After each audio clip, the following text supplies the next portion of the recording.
अस्सलाम वालेकुम एवरीवन, मैं हूं असनात अख्तर और आप लोग देख रहे हैं द क्रिकेट पल्स।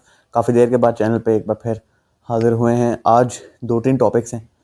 एक तो पाकिस्तान और Zimbabwe under 19 cricket world cup आपको पता शुरू हो चुका है। आज पाकिस्तान का मैच था, पाकिस्तान और जिम्बाब्वे का मैच था। थोड़ी सी उसके ऊपर बात करेंगे। सियालकोट स्टैलियंस ने अपना लोगो अनाउंस कर दिया, अपना नाम अनाउंस कर दिया, उसके बारे में थोड़ी सी बात करेंगे। उसके अलावा अ, आपके पास है फवाद राना, जो कि लाहौर कलंदर्स के ओनर थे। उनके हवाले से कुछ अपडेट्स हैं, उनके बारे में बात करेंगे। Last but not the least, Babar Azam को बीबीएल छोड़ के वापस पाकिस्तान आना पड़ रहा है। क्यों आना पड़ रहा है? पाकिस्तान क्रिकेट बोर्ड ने उनको वापस बुलाया है, कैंप ज्वाइन करने लगे हैं वो। उसके बारे में थोड़ा सा बात करेंगे। और थोड़ा सा पाकिस्तान का स्क्वाड जो है आज या कल में अनाउंस होगा, उसके ऊपर थोड़ा सा एक अपना ओपिनियन मैं इसमें देना चाहूँगा। तो जल्दी जल्दी वीडियो को स्टार्ट कर लेते हैं। वीडियो स्टार्ट करने से पहले आपको कहना चाहूँगा, चैनल को सब्सक्राइब कर लें अगर आपको हमारा कंटेंट पसंद आ रहा है न्यूट्रल और फेयर एनालिसिस सुनने के लिए। तो चलिए वीडियो को स्टार्ट करते हैं। पाकिस्तान और जिम्बाब्वे का अंडर 19 का मैच खेला गया आज। अंडर 19 वर्ल्ड कप में पाकिस्तान ने क्वालिफाई भी कर लिया बाय द वे सुपर 6 के राउंड में। अंडर 19 का जो वर्ल्ड कप है 50 ओवर, ये ज़रा इसका फॉर्मेट डिफरेंट है। इसमें ग्रुप्स होते हैं, 4 ग्रुप्स आई थिंक होते हैं। हर ग्रुप से 3 टीमें आगे जाती हैं और सुपर 6 के राउंड में वो क्वालिफाई करते हैं। आई थिंक 3 ग्रुप्स हैं या 4, आई डोंट नो, 100% मुझे कंफर्म नहीं, बट सुपर 6 के राउंड में जाते हैं टीम्स। और सुपर 6 में फिर इनका मुकाबला होता है। पाकिस्तान और इंडिया एक ग्रुप में नहीं थे, उनका सुपर 6 में मोस्ट प्रोबेबली मुकाबला होगा। बट पाकिस्तान ने ये मैच 8 विकेट से बासानी जीत लिया। पहली बॉलिंग पाकिस्तान की थी 128 रन पे, जिम्बाब्वे को आउट कर दिया। And it was always on the card, Pakistan की सीनियर टीम से बेहतर परफॉर्मेंस इस टाइम ये जूनियर अंडर 19 के लड़के दे रहे हैं। बॉलिंग के अंदर बात करें अली रज़ा के, अली रज़ा हर मैच में आउट क्लास कर रहे हैं, हर मैच में आउट क्लास कर रहे हैं और हर मैच में उनकी परफॉर्मेंस है। आज भी उन्होंने 8 ओवर में सिर्फ 16 रन दिए हैं, 3 विकेट्स लिए हैं और 4 मेडन ओवर्स उन्होंने करवाए। 2 की इकोनॉमी रही, मतलब extra ordinary performance. First match against England 2 out, Scotland के अगेंस्ट 4 आउट, आज जिम्बाब्वे के अगेंस्ट 3 आउट। स्पेशल बात इनके बारे में ये कि ये पीएसएल खेले हुए हैं। आई डोंट नो कि कौन सा अंडर 19 का प्लेयर ऐसा है लास्ट टाइम जिसने पीएसएल का सीजन निकाला हो। एक मतलब पीएसएल एक इंटरनेशनल लेवल की लीग है ना, तो ये वो खेले हुए हैं। तो यहाँ पे तो इनको डिसअपॉइंट करने का सवाल ही पैदा नहीं होता अली रज़ा का, और वो इसी तरह से कर रहे हैं। बहुत ज़बरदस्त परफॉर्मेंस उनकी है। उसके अलावा सयाम ने 2 आउट किए, मोहम्मद सयाम ने। ये थोड़ा सा इकोनॉमी के इनके इश्यूज हैं, ये थोड़ी सी मार खा लेते हैं, बट आज उन्होंने अच्छी बॉलिंग की। 4 की इकोनॉमी, सिर्फ 36 रन दिए 9 ओवरों के अंदर। उसके अलावा अब्दुल सुबहान है, ये मुझे पर्सनली बहुत अच्छे बॉलर लगते हैं। इन्होंने भी बहुत ही अच्छी बॉलिंग की, 2 आउट किए, 14 रन दिए सिर्फ 7 ओवरों में। 2 की इकोनॉमी, 1 ओवर इन्होंने मेडन भी कराया। स्लो रन अप के साथ आते हैं, बॉल इतनी पेस नहीं, but he is a great bowler और मुझे बड़ा अच्छा ये लड़का लगा। इसमें मुझे एक फ्यूचर नज़र आता है। अहमद हुसैन स्पिनर हैं पाकिस्तान के, 4 ओवर इन्होंने कराए, 20 रन दिए, 1 विकेट इन्होंने भी ली। मोमिन कमर उसके अलावा लाहौर कलंदर्स के साथ थे, जैसा कि आपको पता है। 7.5 ओवर्स इन्होंने कराए, 39 रन दिए, 2 आउट किए, 4 पॉइंट समथिंग की इनकी इकॉनमी, ऑलमोस्ट 5 को टच कर रही है मोमिन कमर की। तो मोमिन कमर भी एक अच्छे स्पिनर है। अहमद हुसैन बड़ी अच्छी टर्न कर रहे थे फर्स्ट मैच में इंग्लैंड के अगेंस्ट।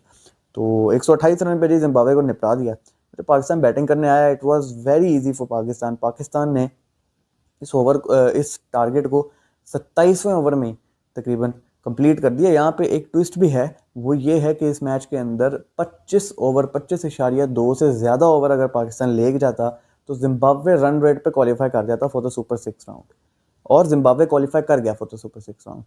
और उसमें मैंने एक चीज़ नोट की कि शायद पाकिस्तान ने ना थोड़ी सी फेवर दी है जिम्बाब्वे को, बिकॉज 6 ओवरों में 29 रन चाहिए थे। 36 बॉल्स 29 रन, मतलब रन अ बॉल से भी कम है। 6.2 ओवर्स में ये चाहिए थे। तो पाकिस्तान ने डॉट बॉल्स खेली, सिंगल डबल्स खेली, और इसका सबूत आपको एंड पे ऐसे मिलता है कि जब सब हो गया और जिम्बाब्वे क्वालिफाई कर चुका है ऑफिशियली, कमेंटेटर्स ने भी बोल दिया Zimbabwe qualified for the super 6। उसके बाद 9 रन चाहिए थे और समीर मिन्हास ने 2 छक्के मार दिए और ख़त्म हो गया आपका मैच। और इससे ये थोड़ा सा सबूत मिलता है कि शायद थोड़ी सी फेवर इन्होंने जिम्बाब्वे को दी, अदरवाइज ये टारगेट बहुत पहले चेज हो रहा था। ये खैर उनकी चॉइस थी। पाकिस्तान मेहरबानियाँ की उन्होंने और मेहरबान हो गए। तो पाकिस्तान एनीवेज जीत चुका है, सुपर 6 राउंड में चला गया। बैटिंग की अगर पाकिस्तान की थोड़ी सी बात करें, समीर मिन्हास हर मैच में इंप्रेसिव है। आज भी उन्होंने 72 रन बनाए, क्या ज़बरदस्त इनिंग्स खेली है। 3 छक्के मारे उन्होंने, और वो बहुत ही तेज़ भी खेलते हैं और उनका जो इंटेंट है वो भी एक अलग ही लेवल का है। उसके अलावा अली हसन बलोर ज़रा डिसअपॉइंटिंग ही जा रहे हैं overall since the Asia cup. हालांकि ये डोमेस्टिक टॉप करके आए थे, जैसा कि आपको मुनीब आरिफ ने बताया था। जिसमें वो ब्रेक डाउन कर रहे थे स्क्वाड का। तो अली हसन बलोच, लेकिन since the start of Asia cup मैं पर्सनली भी उसको लड़के को जानता हूँ, अज़हर अली क्रिकेट एकेडमी से वो खेलते थे और मैं भी वहाँ पे कुछ टाइम मैंने भी स्पेंड किया, थोड़ा सा मैं भी खेला हूँ, तो मेरी एक उनसे सलाम दुआ भी है। तो बड़े मेहनती प्लेयर हैं, बहुत मेहनती लड़का है और नेट्स करता है हर वक्त और अपनी बैटिंग पे वो कॉम्प्रोमाइज़ नहीं करता। बट अनफॉर्चुनेटली अभी थोड़ा सा एक बुरा टाइम चल रहा है और डिसअपॉइंटमेंट आई है since the start of Asia cup. Then 3 matches group stage के हो गए, तीनों में डिसअपॉइंटिंग रन अली हसन बलोच का। आज भी उन्होंने कुछ नहीं किया, 3 रन बना के वो आउट हो गए। उसके अलावा अहमद हुसैन नॉट आउट रहे, उन्होंने 20+ रन स्कोर किए और अहमद हुसैन को मेरे ख्याल से ऊपर बैटिंग करने भेजे। फरहान यूसुफ की एक बड़ी अच्छी ज़बरदस्त चीज़ है, जो कैप्टन है पाकिस्तान टीम के, वो अपनी बैटिंग की इतनी परवाह नहीं करते। ठीक है, मतलब वो लो स्कोरिंग टारगेट में अपने से ऊपर भेजे। हालांकि 4 नंबर फरहान यूसुफ का है, उन्होंने इंग्लैंड के अगेंस्ट बड़ी फाइटिंग बारी खेली थी। ठीक है, जो उन्होंने 64-65 रन के लिए 4 नंबर फरहान यूसुफ का है, बट वो अपने से ऊपर लड़कों को प्रमोट कर देते हैं, which is a good thing as a captain. Low scoring chases में आपको ज़रूरत नहीं है कि आप आओ और अपनी बैटिंग के पीछे लगे रहो। तो अहमद हुसैन ऊपर आए, उन्होंने बैटिंग की। एनीवेज पाकिस्तान जीत गया बड़ी आराम से मैच और सुपर 6 राउंड में क्वालिफाई करके आए। होप पाकिस्तान सुपर 6 से आगे सेमीफाइनल में जाए और फिर वर्ल्ड कप पाकिस्तान को ला के दें। Farhan Yusuf already Asia cup तो ला के दे ही चुके हैं। आगे चलते हैं जी, आगे बात कर लेते हैं थोड़ी सी बाबर आजम के बारे में। बाबर आजम को वापस बुला लिया गया from BBL, Pakistan cricket board ने बुलाया। क्यों बुलाया जी? और जैसा कि आपको पता है कि बीबीएल में तो नॉकआउट स्टेजेस शुरू हो चुके हैं और बीबीएल की टीम सिडनी सिक्सर्स को पहला सेटबैक था कि सैम करन को इंग्लैंड की टीम ज्वाइन करनी थी। इंग्लैंड और श्रीलंका का मैच अभी चल भी रहा है ओडीआई, तो उनको इंग्लैंड की टीम ज्वाइन करनी थी, जिसकी वजह से ईसीबी ने उनको वापस बुलाया। अब सेकंड सेटबैक उनको ये है कि बाबर आजम, जिनकी बीबीएल बहुत ही बुरी गई है, फ्लॉप ही गई है, बट स्टिल एक जो बड़ा नाम होता है, एक्सपीरियंस प्लेयर होता है, वो वैल्यू ऐड करता है और हो सकता है कि एक उनका अच्छा दिन आए और वो अपनी टीम को जितवा दे। तो उनको भी पीसीबी ने वापस बुला लिया है। क्यों बुलाया? क्योंकि पाकिस्तान क्रिकेट टीम का कैंप जो T20 वर्ल्ड कप के लिए और ऑस्ट्रेलिया सीरीज़ के लिए लगना है, वो उन्होंने ज्वाइन करना है। इससे एक चीज़ तो क्लियर हो गई कि भाई जो खबरें आ रही थी और कुछ लोगों ने रिपोर्ट भी किया और कुछ ऐसा लग रहा था कि पाकिस्तान का स्क्वाड डिले हुआ हुआ है वर्ल्ड कप का, वो शायद इस वजह से है कि बाबर आजम की परफॉर्मेंस को देखा जा रहा है और शायद बाबर को ड्रॉप कर दिया जाए। तो ये सारी चीज़ें तो गलत साबित हो गई, बिकॉज बाबर आजम वापस आ गए हैं और उनको पीसीबी ने वापस बुलाया है। बट मेरा सवाल इसमें यह कि यार, Sri Lanka series was very important for Babar Azam and for every Pakistan T20 international player, क्योंकि T20 वर्ल्ड कप आपने श्रीलंका में, अब देखो ना, इंग्लैंड की टीम अगेंस्ट श्रीलंका खेल रही है, उन्होंने T20 तो पहले खेले में खेलने हैं, but they are playing ODIs in Colombo. ठीक है, कोलंबो में वो खेल रहे हैं और मेन जो वेन्यू है वो कोलंबो ही है। पाकिस्तान ने अपने मैच कोलंबो में खेलने हैं सारे। ठीक है, अब श्रीलंका में खेल रहा है इंग्लैंड, अब इंग्लैंड के मैचेस होंगे श्रीलंका में, ऐसा नहीं है कि उनका कोई मैच श्रीलंका में ना हो। हाँ, मोस्टली वो इंडिया में हो सकता है खेल रहे हो, क्योंकि मुझे वेन्यूज इतने कंफर्म नहीं है। बट श्रीलंका इज को होस्ट विद इंडिया। इसमें ऐसा नहीं है कि पाकिस्तान के लिए श्रीलंका वेन्यू रखा गया, ऐसा नहीं है। श्रीलंका पहले से ही होस्ट था, तो टीम्स के मैचेस श्रीलंका के श्रीलंका में होंगे। इसी तरह से एक ग्रुप है, ग्रुप डी है आई थिंक, जिसके सारे मैच श्रीलंका में।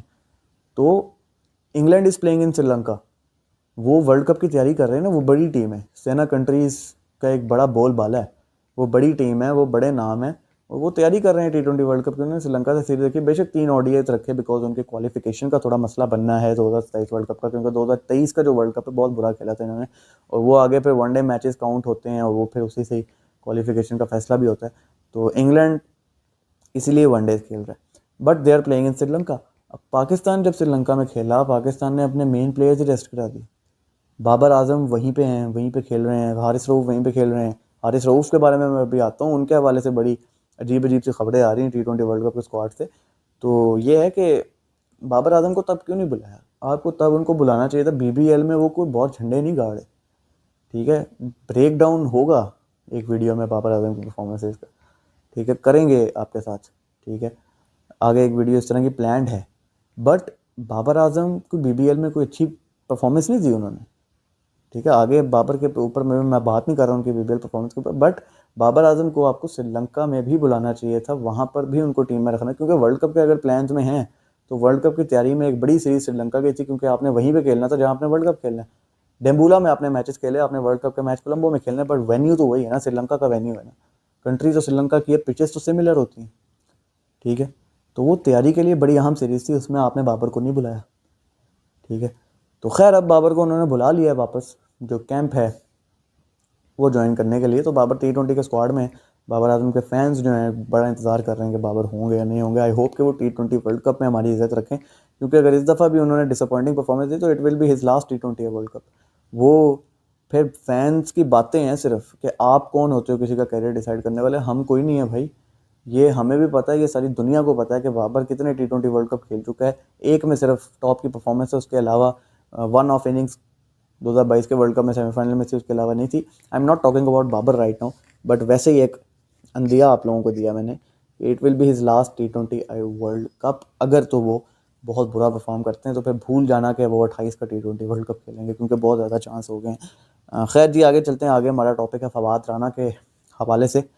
फवाद राना जो हैं वो मोस्ट लाइकली वापस आने वाले हैं लाहौर कलंदर्स के एज एन ओनर। बेसिकली उनके साथ हुआ क्या है, मतलब बातें चल रही हैं, खबरें चल रही हैं कि शायद फवाद राना को, जो उनके भाई हैं समीर राना एंड आतिफ राना, कुछ लोग कहते हैं इनके भाई हैं, कुछ लोग कहते हैं इनके कज़न हैं, बट जो भी है, बट हुआ ये कि शायद राना फवाद जो कि लाहौर के बड़े फेमस पर्सनैलिटी है, उनके बारे में बड़ी मीम्स भी बनती है, बड़े बड़े अच्छे इंसान हैं, उनसे लाहौर कलंदर्स छीनी गई, इस तरह की बात हुई है, ठीक है। कैलको जो कि कंपनी है जो ओन करती थी लाहौर को, आई थिंक इसके शेयर्स 51% फवाद राना के पास थे। उसके बाद आतिफ राना और समीन राना को चले गए और उन्होंने टीम संभालना शुरू कर दी। फवाद राना गायब हो गए मंदिर से। बट अब ऑर्डर ये मिला है आतिफ राना और समीन राना को कि या तो जो पैसे बनते हैं वो दे दें कैलको कंपनी को, या फिर जो 51% शेयर्स हैं लाहौर कलंदर्स के वो फवाद राना की कंपनी कैलको, ठीक है, या जो भी आप उसको कहें, वो उनको दे दें शेयर्स। तो अब यही बात तो समझ में आ रही, क्योंकि रकम जो है ना वो बहुत बड़ी रकम, 300 करोड़ के आसपास है जो पैसे बनते हैं, पता नहीं कितने बिलियन रुपीस, ठीक है, बट 300 करोड़ के आसपास हैं जो उनको दे दें तो आपकी जान छूट जाएगी। बट आतिफ राना और समीन राना ने भी अपील की है यहाँ पे, तो ये केस जो है ना ये लंबा चलने वाला है। बट खबरें ये आ रही हैं कि शायद फवाद राना अपना ये केस जीत चुके हैं और शायद अब लाहौर कलंदर वापस उनके पास जाएगी। तो 51% शेयर्स देना, क्योंकि 50% से 1% भी ज़्यादा शेयर हो तो ऑनर वही कंसिडर किया जाता है। मतलब अगर एक बंदे के पास 51% शेयर है, दूसरे के पास 49% शेयर है, तो 51% शेयर वाला ही ऑनर कहलाता है किसी भी फ्रेंचाइज का या कंपनी का, या हर चीज़ पे ये रूल अप्लाई किया जाता है। तो फवाद राना को वो शेयर्स वापस मिलना ही बेहतर है मेरी नज़र में भी, और वैसे भी क्योंकि जो अमाउंट है ना वो बहुत बड़ी है, 300 करोड़ सर कोई छोटी रकम नहीं है, बहुत बड़ी रकम है।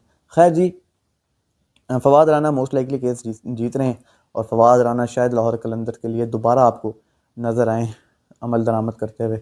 मुझे तो मज़ा तब आएगा जब ऑक्शन में इन दो रानों की जगह पे रियल राना, राना फवाद अपनी मूँछों को ताव दे रहे हैं और ऑक्शन में बैठे हैं और अपनी टीम बनाएं, तो मज़ा ही आ जाएगा। खैर Rana Fawad, best of luck to him, और लाहौर कलंदर की जान है, लाहौर कलंदर के दिल राना फवाद ही हैं। आगे चलते हैं जी। सियालकोट स्टैलियंस ने अपना लोगो अनाउंस कर दिया है, अपना नाम अनाउंस कर दिया है, सियालकोट के ओनर OZ ग्रुप ने, ठीक है। और लोगो मुझे कोई इतना अच्छा नहीं लगा, मतलब ये तो हमारा दोस्त है एक, ठीक है, मुनीब आरिफ का छोटा भाई है, वो भी इस तरह का लोगो आपको बना के देता है। मतलब आप बैकग्राउंड में कुछ लेके तो आओ ना। स्टैलियंस बने भी होने चाहिए थे, बैकग्राउंड में घोड़ों की तस्वीरें होती हैं किसी तरीके से, क्योंकि ये लोगो बहुत ही अजीब सा, मतलब इसको आप AI को भी कहोगे तो AI भी जनरेट करके दे देगा आपको। आई थिंक काम बहुत अजीब किया है सियालकोट वालों ने। और सियालकोट स्टैलियंस ने नाम लोगो सोशल मीडिया के थ्रू ही अनाउंस कर दिया। बहुत लोग चाहते थे कि यार इसका सियालकोट में एक इवेंट होता, बिकॉज लाहौर कलंदर्स ने 2016 में जब अपना लोगो और नाम अनाउंस किया था 10 साल पहले, तो वो लाहौर में एक इवेंट करवाया था ना। लाहौर कलंदर्स तो वैसे ही बहुत काम करते हैं अपने फैंस के लिए, उनके रोड शोज होते हैं, पिछले दिनों भी एक रोड शो आया हुआ था, देन वो सवाल जवाब का सेशन, फैंस से इंट्रैक्शन बहुत ज़्यादा होती है। तो लोग कुछ चाहते थे कि यार सियालकोट के लिए, सियालकोट में ये लोगो अनाउंस होता, बट आई डोंट माइंड आपने इस तरह से कर दिया सोशल मीडिया पे announce, but logo should be यार वेरी इंटरेस्टिंग, मतलब should have been very interesting. But ये लोगो आई डोंट थिंक कि कोई इतना अच्छा है, मतलब बिल्कुल सादा सा लोगो बनाया सियालकोट स्टैलियंस। और बाय द वे जेड लगा है स्टैलियंस के आगे, वो इसलिए नहीं लगा, इसलिए लगा है कि एक तो रीज़न इसका ये है कि Sialkot stallions was the domestic team of PCB in the past, ठीक है। उनके कैप्टन होते थे शुएब मलिक, उस टीम में इमरान नज़ीर होते थे। चैंपियंस लीग होती थी एक, जिसमें सारी डोमेस्टिक टीम्स ने, लीग्स की टीम्स का एक टूर्नामेंट होता था। वो वापस भी आ रहे, तो पिछले दिनों, मतलब सालों में, पिछले सालों में खबरें आ रही थी कि वापस आएगा, but those all were fake news. But Sialkot stallions वो टीम थी। अब कॉपीराइट इशू की वजह से जेड लगा दिया उन्होंने एस की जगह पे। दूसरा इसका रीज़न ये भी है कि डाटा इकट्ठा जब आप करो तो पीएसएल की टीम अलग लगे और वो टीम अलग लगे, तो एस की जगह पे जेड लगा दिया, जेन जी वाली हरकत हो गई। बट इससे एक चीज़ और भी है कि ओजेड ग्रुप का जो जी है वो स्टैलियंस के जी जो है वो ओजेड ग्रुप को भी रिप्रेजेंट कर रहा है एक तरीके से, तो इसकी ये भी चीज़ हो सकती है। तो जेड का और एस का जो फ़र्क आया वो मेनली तो एक तो डाटा और वो कॉपीराइट की वजह से, और सेकेंडली ओजेड ग्रुप को भी वो जी रिप्रेजेंट कर रहा है। तो खैर सियालकोट स्टैलियंस ने अपना लोगो और अपना नाम अनाउंस किया है उनके ओनर ने, बट मुझे लोगो बहुत ही अजीब सा लगा। आई थिंक बेहतर हो सकता था, बेहतर डिज़ाइनिंग हो सकती थी। आखिर सबसे महंगी टीम पीएसएल की इस वक्त सियालकोट ही है, तो ज़्यादा पैसा और भी लगाया जा सकता था। Last but not the least, world cup T20 world cup का स्क्वाड अभी तक अनाउंस नहीं हुआ। इतलात थी कि शायद आज हो जाएगा, अभी तक अनाउंस नहीं हुआ। ये मैं वीडियो रिकॉर्ड कर रहा हूँ, अभी तक नहीं हुआ, हो सकता है कल हो जाए। बट इसमें एक जो खबर, जो एक ओपिनियन, जो मैंने शुरू में कहा कि यार एक ओपिनियन कदा मैंने देना है, वो ये कि हारिस रऊफ को ड्रॉप करने की बात हो रही है, और ऑलमोस्ट काफ़ी सोर्सेज ने तो कंफर्म ही कर दिया कि यार वो नहीं है, हारिस रऊफ नहीं है T20 वर्ल्ड कप में। तो मैं किसी दिन करूंगा भी हारिस रऊफ पे डिटेल्ड बात, बट अभी मैं इतना ही कहूँगा कि यार you can not drop such an experienced bowler. ठीक है, Salman Mirza is very good, मेरी नज़र में शाहीन अफरीदी, सलमान मिर्ज़ा, हारिस रऊफ, ये 3 फास्ट बॉलर्स होने चाहिए आपके एक प्लेइंग लेवल में। ठीक है, साथ में आपका नसीम बैकअप हो जाएगा। बट हारिस रऊफ को ड्रॉप करने की बातें हो रही हैं, बट अगर आपने रीसेंट परफॉर्मेंसेज देखनी है तो रीसेंट परफॉर्मेंसेज तो हारिस रऊफ ने तो टॉप की परफॉर्मेंस दी सर। बीबीएल में 20 विकेटें ली हैं उन्होंने। ठीक है, बीबीएल में जो बाकी परफॉर्मर्स थे, शादाब खान ने भी बेहतर परफॉर्मेंस दी, हसन अली ने बड़ी अच्छी परफॉर्मेंस दी, पर हसन अली को भी रखें। ठीक है, उनकी मतलब लास्ट में परफॉर्मेंस है ना, हसन अली भी हो, हारिस रऊफ भी हो, मतलब बाबर आजम है, बाबर आजम ने बिल्कुल कोई परफॉर्मेंस नहीं दी बीबीएल में। Haris Rauf is performing in big bash right now. ठीक है, और दूसरी बात, he is a wicket taker. मैं हमेशा से कहता हूँ ठीक है उनकी इकोनॉमी ज़्यादा है, बट वहाब रियाज पास में ऐसे बॉलर थे जो विकेट टेकर थे, बट उनकी इकोनॉमी के मसले थे। हाँ, हारिस रऊफ को वो इम्प्रूव करने की ज़रूरत है, डेथ बॉलिंग इम्प्रूव करने की ज़रूरत है, but Haris Rauf is a big wicket taker यार। T20 वर्ल्ड कप 2022 के फाइनल में फिल सॉल्ट और जॉस बटलर को आउट किया था, इन 2 विकेटों की अहमियत जानते हैं आप। और एशिया कप जिस पे सबसे ज़्यादा उनको गालियाँ पड़ी हैं, फाइनल में 50 गालियाँ, तो लेट मी टेल यू कि सैफ हसन को अगर वो बांग्लादेश के अगेंस्ट आउट ना करते तो आपकी टीम टिकट कटा के निकल चुकी होती वापस, फाइनल ना खेलते वो फिर। इसी तरह अगेंस्ट श्रीलंका कुशल परेरा को आउट किया उन्होंने, वो भी अगर आउट ना किया होता उन्होंने तो आप वापस निकल जाते, क्योंकि ये लोग गेम फिनिश करने वाले हैं। ठीक है, देन इंडिया के अगेंस्ट सुपर 4 में भी अच्छी परफॉर्मेंस थी। ठीक है, 26 रन दिए थे, 2 आउट किए थे। तो इस तरह से आप किसी को भी 100% मैच का ब्लेम देके देन आपने उसको ड्रॉप करने की बातें हो रही है। आई होप कि ये सारी खबरें झूठी हों। I want Haris Rauf in the T20 world cup squad, is a wicket taker यार, और उसके मैचेस इतने ज़्यादा हैं, आप मुंह उठा के अनएक्सपीरियंस बॉलिंग लाइनअप कैसे भेज सकते हो। सलमान मिर्ज़ा बिल्कुल खेलना चाहिए, शाहीन खेलना चाहिए।